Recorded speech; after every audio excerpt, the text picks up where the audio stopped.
Avant évidemment de réinterroger notre invité ce matin, je voudrais féliciter Monsieur Issa Barou, que nous avons eu l'occasion de recevoir à plusieurs reprises ici sur Quinqueliba, président de la Fédération nationale des offices et syndicats d'initiative du tourisme du Sénégal, qui vient d'être nommé au poste de directeur général des plus belles baies du monde aujourd'hui à Phnom Penh au Cambodge. J'ai bien prononcé, je ne vais pas me tromper sur la prononciation. C'était à l'occasion du 16e congrès mondial de l'association des plus belles baies du monde sous le thème Baie de la paix, baie de l'espoir, qui s'est tenu du 8 au 14 décembre 2022 au Cambodge. Félicitations à Issa Barou. Félicitations à lui, hein. C'est une fierté pour le Sénégal que de voir un de ses fils sacrés quand même. Être responsabilisé à la tête d'une telle instance quand on connaît l'importance des baies à travers le monde. Aujourd'hui, c'est un label, donc si vous disposez d'une baie, vous avez plus d'atouts à faire valoir donc, dans votre offre touristique. Le Sénégal en a, mais malheureusement, beaucoup d'entre elles sont aujourd'hui dans un état assez piteux. Je pense surtout par exemple à la plus belle baie du monde à l'époque après Anne qui fut la plus belle baie du monde après celle de Rio. Et aujourd'hui, on voit l'état un peu donc de la baie de Anne, malgré tous les programmes qui ont été annoncés jusqu'à présent. Anne tarde à retrouver brutalement sa splendeur-là.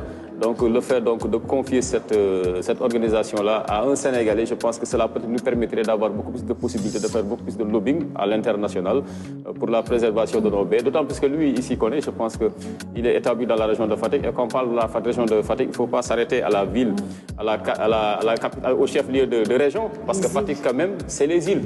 Donc derrière Fatick, c'est les îles Saloum, c'est magnifique. Il y a des baies magnifiques, voilà, à des tailles peut-être réduites, mais c'est à couper le souffle. Donc je pense que c'est beau et je crois que lui, il a une certaine expérience en la matière.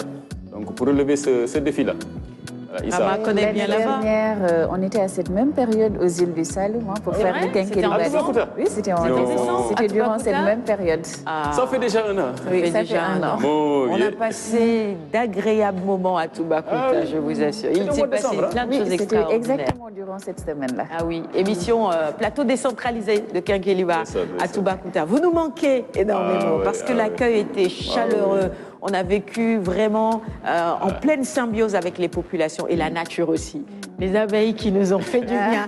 J'ai découvert à Toubacouta qu'on pouvait évidemment cohabiter avec les abeilles. Cohabiter avec des abeilles. Il ne faut juste pas mettre de parfum.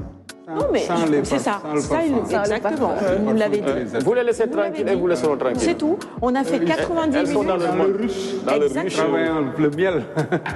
Rama, tu t'en souviens, un mercredi avec comme celui-ci également, qui a été on a fait une émission et attaqué par une abeille. Au parfum. Oui, c'est ça. Ça, on nous avait prévenu. Mais ça, c'était super bien passé. Super bien passé. Et l'accueil de nos braves militaires aussi. Oui, avec le coach le lieutenant Fall. Le lieutenant Fall. À qui on souhaite une excellente journée. Le capitaine, après ça me reviendra. Ça te reviendra. Yaya Ban. Je commence à citer. Les gérants de l'hôtel Toubacouta. D'ailleurs, je l'ai recroisé lors d'une dernière mission. Lamine Fall, je pense. Yaya Sané. Yaya Sané. Nos amis. Oh là là. Vous nous manquez. Toubacouta nous manque.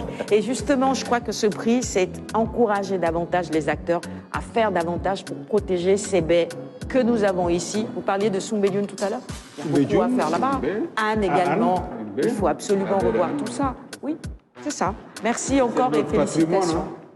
À nous tous, les Sénégalais, de les gérer et de bien les gérer et de les vendre. Je pense qu'il faut aussi une éducation environnementale, parce que c'est ça qui fait défaut pour préserver tout ce qu'on a comme patrimoine, pouvoir le valoriser et en faire de véritables produits touristiques. C'est ça. Et ça va contribuer évidemment à booster davantage la destination Sénégal. Issa Barou, félicitations encore une fois.